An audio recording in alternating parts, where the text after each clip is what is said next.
Chà chà admin mà admin lôi ye công tinh. Chẳng luôn ôn tham mà admin lôi tê công tinh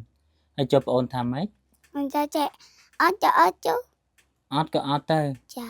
thấy ớt nhâm từng ớt khné tê ớt nhằm từng ớt gì.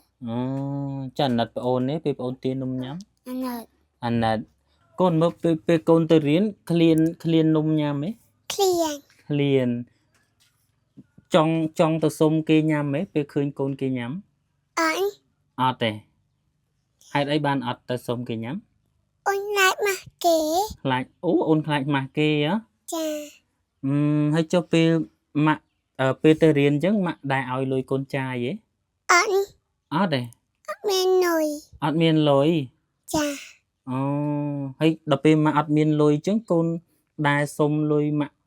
tháng con clean nung clean ấy chứ trong tinh nung nhâm ấy chứ con đai prap mãi anh prap mãi à chà chứ hoàng ấy nó từ riêng là đai miên lôi miên ấy trai thì chà cho con hiện nạ ti mà nấy con liên nạ ti mà tẩy. Hiện nạ ti mà tây á Chà hay cho đập con nơi miên tà mai admin phục chứ con là nặt mai anh nặt mai đai nó đại sa ta cô là nặt mai mến ban nặt hiên xông lôi mai tới riêng bữa mà admin nồi.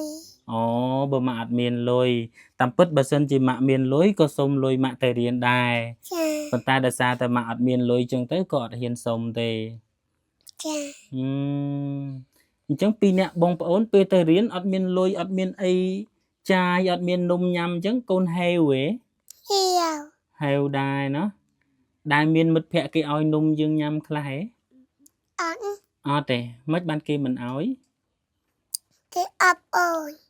cái ấp ôn tiệt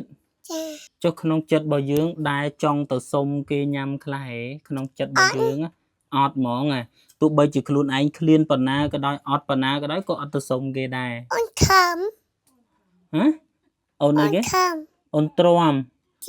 tròn luôn anh heo số chất tròn tiệt ôi bông ôn ơi hay phần nắng tròn mà tư mà oi tròn mến ban con tròn chứ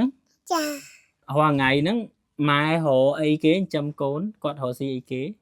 cứ lo chi tập bảng chi tập bèn ấy quạt thưa ấy tiết thích lo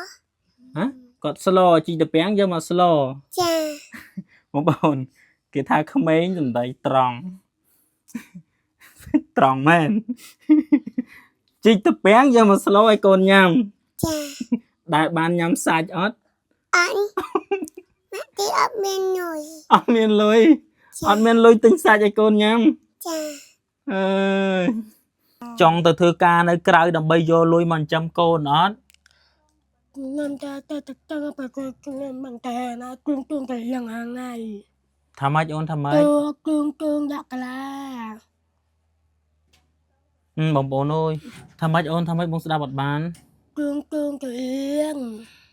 chun con tờ riêng làm nhà tương tè yên bà sân chia qua tờ thư cá admin nè ná chun con tờ riêng tì tương tè yên tương là kỳ tâm cho tương mà phải là viên chấm chun con mau bây giờ là vinh bông ôn sấy con giấy ọt cho bà hai để chịu bà con nó có thòng thiệt mà chả hiến á bà hai ngày đấy cứ nhau mà chụp quát đôi bông ôn ban khơi chẳng mơ không mấy nhỉ mơ nè con sát na bông ôn ơi bà con sát na hay cao ta bốc nắng che ta rút cho tới ruồi đá bông ôn bà mơ khơi nhé bà không mấy con sát mình tên hay cao ta bốc đá chất rút cho con ơi bông ôn này mơ cổ lúa con anh giấy cho ba trường mà đài con giấy cho ba hé cho ba này con ná giấy cho ba ta nè cho lấy con nơi buôn nè mà đài nắng ban ai hộp ban bài hay giờ lo ngày nắng ban mà hộp ấy nắng lo tập bang môi bông tia hay đập bê bốc rốt cho mà đài chứ anh nết mà đài anh nết con anh nết mà đài mệt thế lá anh nết thùng mà admin lùi tiền co mà hộp អត់មកអត់មានលុយទិញកមកហូប ចា ហើយចុះរស់នៅ3នាក់បងប្អូនហ្នឹងទៅរៀនដែរមានលុយចាយអត់ អត់មានទេហ៎ ចា ហើយដល់ពេលទៅរៀនឃើញកូនគេមានលុយចាយចង់បានលុយចាយអត់ ចង់ ចង់ដែរទៅសុំគេញ៉ាំទេអត់ដែរសុំគេញ៉ាំទេហ៎ហេតុអីបានអត់ទៅសុំគេញ៉ាំ អត់ធានសុំ អត់ហ៊ានសុំគេញ៉ាំណោះមិនបានអត់ហ៊ានសុំគេញ៉ាំ គេមកគេ ខ្លាចខ្មាស់គេអញ្ចឹងសុកចិត្តទ្រាំទៅនៅពេលដែលកូនទៅរៀនឃើញកូនគេញ៉ាំអីឆ្ងាញ់ឆ្ងាញ់ដែលមើលមុខគេហ៎ ដើរចាញ់ ដើរចេញហ៎ ចា អត់ហ៊ានមើលមុខគេទេសុកចិត្តដើរចេញណោះ ចា ដែលលួចលេបទឹកមាត់ទេពេលគេញ៉ាំ ជួយខ្ញុំឡាបាច់ទៅ អូចូលក្នុងសាលាបាត់ទៅបងប្អូនចុះនៅពេលដែលកូនឃើញគេទៅរៀនគេមានអីញ៉ាំអញ្ចឹងចង់ញ៉ាំដូចគេហ៎ ចង់ ចង់ញ៉ាំដូចគេដែរចុះប្អូនដែរទីអីញ៉ាំអត់ប្អូនពេលទៅរៀ ទា នទីហ៎ទីអីញ៉ាំហ៎ចុះដល់ពេលដែលប្អូនទីអីញ៉ាំកូនថាម៉េចចុះ តែចេះអត់មានមកអត់មានលុយទេកុំទិញ អូអញ្ចឹងលួងប្អូនថាមកអត់មានលុយទេកុំទិញហើយចុះប្អូនថាម៉េច មិនតែចេះអត់ទៅអត់ចុះ អត់ក៏អត់ទៅ ចា ហើយអត់ញ៉ាំទាំងអស់គ្នាទៅ អត់ញ៉ាំទាំងអស់គ្នា អូចាអាណិតប្អូននេះពេលប្អូនទាននំញ៉ាំ អាណិត អាណិតបើសិនជាក្មួយមាននំញ៉ាំណាក្មួយគិតថានឹងធ្វើយ៉ាងម៉េចឲ្យប្អូនញ៉ាំទាំងអស់ឬក៏ចែកគ្នាញ៉ាំ ចេះញញ៉ាំ ចែកគ្នាញ៉ាំតែនៅពេលដែលឃើញកូនគេញ៉ាំនំឆ្ងាញ់ឆ្ងាញ់អញ្ចឹងប្អូនខ្លួនឯងអត់ញ៉ាំអញ្ចឹងកូនដែរនាំប្អូនទៅសុំគេញ៉ាំខ្លះហ៎ អត់ទេអញ្ចឹងពីរអ្នកបងប្អូនដឹកដៃគ្នាចូលសាលាតែ ចាដឹកដៃនេះចូលសាលា អូ ហើយរៀនបន្តទៀត ហើយរៀនបន្តទៀតអត់ហ៊ានសុំគេហូបទេមានថ្ងៃណាខ្លះយើងឃ្លានខ្លាំងហើយយើងចង់សុំគេញ៉ាំទេ អត់មានហង អត់សោះហ្មងទោះបីជាឃ្លានប៉ុណ្ណាក៏អត់ហ៊ានទៅសុំគេញ៉ាំដែរ អត់ហ៊ានទៅជុំគេញ៉ាំទេ អូហើយចុះប្អូនគាត់ដែរទៅសុំគេញ៉ាំទេ ហូតទៅជុំដែរតែញ៉ាំទៅយើងថាជាថាកុំអោយទៅជុំគេ អញ្ចឹងប្អូនឃ្លានប្អូនចង់ទៅសុំគេញ៉ាំដែរ ចា ប៉ុន្តែដោយសារតែក្មួយទៅតន់អញ្ចឹងទៅប្រាប់ប្អូនថាកុំឲ្យទៅសុំគេ ចា មូលហេតុអីបានមិនឲ្យប្អូនទៅសុំគេបើប្អូនឃ្លាននំសឹងអីហ្នឹង ខ្លាចខ្មាស់គេថាគេអត់ឲ្យញ៉ាំ ខ្លាចខ្មាស់គេខ្លាចគេអត់ឲ្យញ៉ាំ ចា យើងខ្មាស់គេទៅអីបើយើងឃ្លានញ៉ាំសឹងអីហ្នឹងយើងអត់មានអីញ៉ាំផងហ្នឹង ជួយធំទៅ ចេះទ្រាំទៅណោះ ចា អូកូនមើលពេលកូនទៅរៀនឃ្លាននំញ៉ាំហ៎ ឃ្លៀង ឃ្លានចង់ទៅសុំគេញ៉ាំហ៎ពេលឃើញកូនគេញ៉ាំ អញ អត់ទេហេតុអីបានអត់ទៅសុំគេញ៉ាំ អូនឡាយមកគេ ខ្លាចអូនខ្លាចម៉ាស់គេហ៎ ចា ហើយចុះពេលម៉ាក់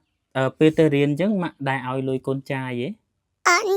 អត់ទេ អត់មាននុយ អត់មានលុយ ចា អូហើយដល់ពេលម៉ាក់អត់មានលុយអញ្ចឹងកូនដែរសុំលុយម៉ាក់ថាងកូន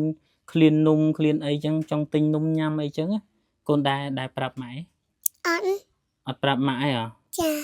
អញ្ចឹងរាល់ថ្ងៃហ្នឹងទៅរៀនអត់ដែរមានលុយមានអីចាយទេ ចា អូចុះកូនរៀនណាក់ទីម៉ានអី អូនរៀនណាក់ទីមកតៃ រៀនណាក់ទីម៉ាតីហ៎ ចា អូហើយចុះដល់ពេលកូននៅមានតែម៉ែអត់មានពុកអញ្ចឹងកូនអាណិតម៉ែហ៎ អាណិត អាណិតម៉ែដែរណោះ ចា ដោយសារតែកូនអាណិតម៉ែមិនមែនបានអត់ហ៊ានសុំលុយម៉ែទៅរៀន បើមកអត់មាននុយ អូបើម៉ាក់អត់មានលុយតាមពិតបើសិនជាម៉ាក់មានលុយក៏សុំលុយម៉ាក់ទៅរៀនដែរ ចា ប៉ុន្តែដោយសារតែម៉ាក់អត់មានលុយអញ្ចឹងទៅក៏អត់ហ៊ានសុំទេ ចា អញ្ចឹងពីរអ្នកបងប្អូនពេលទៅរៀនអត់មានលុយអត់មានអីចាយអត់មាននំញ៉ាំអញ្ចឹងកូនហេវហ៎ ហៀវ ហេវដែរណា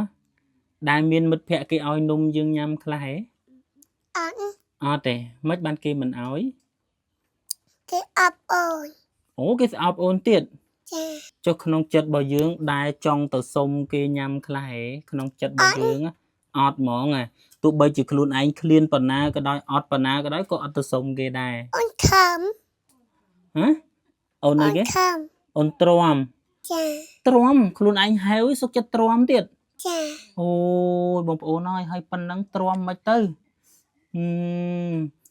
ម៉ាក់ឲ្យទ្រាំមែនបានកូនទ្រាំអញ្ចឹង ចា អូយបងប្អូនបាទកូនគាត់ឆ្លាតតែពី3នាក់បងប្អូននេះហើយស្អាតទេបងប្អូនឃើញហ៎អាយុម៉ានហើយកូនអាយុម៉ានហើយ អាយុ4ឆ្នាំហើយ អូអាយុ4ឆ្នាំហើយឆ្លាតម៉ែអូយបងប្អូនបាទទៅរៀនអត់អីហូបសុខចិត្តទ្រាំធម្មតាក្មេងបើសិនជាអត់មានអីហូបអត់មានអីញ៉ាំអញ្ចឹងគាត់ទៅដណ្ដើមគេឬក៏ទៅសុំគេហូបអញ្ចឹងណាតែពួកគាត់អត់ទេសុខចិត្តទ្រាំអូយពីអ្នកបងប្អូនសុខចិត្តទ្រាំចុះឥឡូវពុករបស់ក្មួយរត់ចោលហើយក្មួយចង់ឲ្យពុកមកវិញអត់ អត់ទេហេតុអីបានមិនចង់ឲ្យពុកមកវិញ ព្រោះវាមានជ័យអញ មិនបានហៅពុកវាអញ្ចឹងអូយខំហ្មង ចា ខំពុកទៅមានស្រីហ្មង ចា ចង់វាយពុកអត់ ចង់ អូយចង់វាយពុកទៀតបើឃើញពុកវាយពុកហ្មងណា ចា ស្អប់ទៅមានស្រីណា ចា អាយុ4ឆ្នាំបងប្អូនណាចេះម៉េះចុះដល់ពេលរាល់ថ្ងៃហ្នឹងម៉ែរកអីគេចិញ្ចឹមកូនគាត់រកស៊ីអីគេ គឺលើជីកប៉ាំង ជីកតពាំង ចា ជីកតពាំងហើយគាត់ធ្វើអីទៀត ទឹកឡ ហ៎គាត់ស្លជីកតពាំងយកមកស្ល ចា បងប្អូនគេថាក្មេងសំដីត្រង់ត្រង់មែនជីកតពាំងយកមកស្លឲ្យកូនញ៉ាំ ចា ដែលបានញ៉ាំសាច់អត់ អញម៉ាក់ទីអត់មាននុយ អត់មានលុយអត់មានលុយទិញសាច់ឲ្យកូនញ៉ាំ ចា អើយកាលយោបល់ហើយនេះហើយឥឡូវកូនចង់ញ៉ាំរបស់ឆ្ងាញ់អត់ ចង់ ចង់ញ៉ាំសាច់ចង់ញ៉ាំនំអីឆ្ងាញ់អត់ ចង់ ចង់ហ្មងណាអើយបងប្អូនបាទ3នាក់កូនចេះនិយាយនៅណា3នាក់បងប្អូនបាទម្ដាយក៏និយាយអត់ច្បាស់ទៀតដោយសារតែខ្ញុំសួរកូនទៅព្រោះកូនគាត់និយាយច្បាស់ជាងម្ដាយដោយសារតែម្ដាយរបស់គាត់និយាយច្បាស់បងប្អូនរស់នៅក្នុងកូនខ្ទមនេះដូចបងប្អូនបានឃើញហើយបាទ3នាក់ម្ដាយកូនរស់នៅក្នុងកូនខ្ទមនេះកូនខ្ទមនេះប៉ុន្មានម៉ែត្រទេបងប្អូនអើយបាទ2ម៉ែត្រកន្លះចឹងបាទនេះ2ចាហៀនកន្លះបាទ2ម៉ែត្រកន្លះរស់នៅក្នុងកូនខ្ទមនេះ4នាក់ម្ដាយនិងកូនហើយមើលកន្លែងគាត់គេងឯងបងប្អូនបាទកន្លែងគាត់គេងនៅលើតក្រែទេបាទគេងកន្លែងហ្នឹងបាទដាំបាយកន្លែងហ្នឹងហូបកន្លែងហ្នឹងបាទពិបាកណាស់បងប្អូនអើយចឹងមិនថាក៏ទៅណែមនុស្សប្រុសណែមានប្រពន្ធមានកូនហើយមិនគួរណារត់ចោលគ្នាសោះហើយនេះបាទអូនេះគេស្លតពាំងជាមួយពងទាបាទក្មួយស្រីគាត់និយាយមិញណាស្លតពាំងមួយពងទាហើយនេះបាយអូបាយតែដាំហ្នឹងមិនទាន់បានហូបផងតាន់បានហូបបាយផងអើយមកចុះមកបងប្អូនអើយបាទណិតខ្លាំងមែនតើបាទ4នាក់ម្ដាយកូនណែមើលណែហើយឆ្លាតណាស់កូនអើយឆ្លាតដល់ហើយបាទមិនគួរណាឪរត់ចោលសោះឆ្លាតទេណាក្មួយហ៊ានអ្នកទីម៉ានហើយកូនហ៊ានមតីដែរណោះប្រហែលឆ្នាំអី5ឆ្នាំកន្លះហើយអូននេះ4ឆ្នាំចុះអូនទូចនេះប៉ុន្មានឆ្នាំ1ខួប2ខួបអូយបាទប្តីរត់ចោលហើយនិយាយអត់ច្បាស់ទេបាទគាត់ចង់និយាយអីក៏ពិបាកដែរតែអ្វីដែលគាត់ចង់និយាយហ្នឹងគាត់ថាគាត់ខ្វះខាតអង្គហូបបាទហើយនឹងកៅអៅកូនរៀនសូត្រអញ្ចឹងណាបាទសំណោះណាសំណោះក្មេងដែលគាត់ទៅរៀនអត់អីហូបហើយអត់ហ៊ានសុំគេទេបាទអត់ហ៊ានសុំគេទេបងប្អូនអើយបាទខ្លាចខ្មាស់គេខ្លាចគេស្ដីឲ្យសុកចិត្តទៅរៀនអត់អីហូបមើលមុខគេក៏មិនហ៊ានមើលទៀតបាទសុកចិត្តដឹកដៃប្អូនចូលសាលារៀនអង្គុយរៀនបន្តអញ្ចឹងណាអ្វីដែលគាត់ជឿចាប់គាត់ចង់និយាយណាប៉ុន្តែខ្លាចតែបងប្អូនស្ដាប់អត់បានបាទខ្ញុំខ្លាចបងប្អូនស្ដាប់អត់បានពិបាកខ្លាំងមែនតើបងប្អូនអើយបាទដល់ពេលគាត់ដូចថាអ្វីដែលគាត់ឈឺចាប់អ្វីដែលគាត់ចង់និយាយបែរជានិយាយមិនកើតទេណា បាទអញ្ចឹងសង្ឃឹមថាបងប្អូនបានឃើញវីដេអូនេះហើយនឹងជួយដល់ក្មេងៗបាទសម្លៀកបំពាក់ក្តីឬក៏របស់របរប្រើប្រាស់ក្តីសូមបងប្អូនជួយគាត់ផងបាទអាណិតគាត់ខ្លាំងមែនតើបងប្អូនអើយ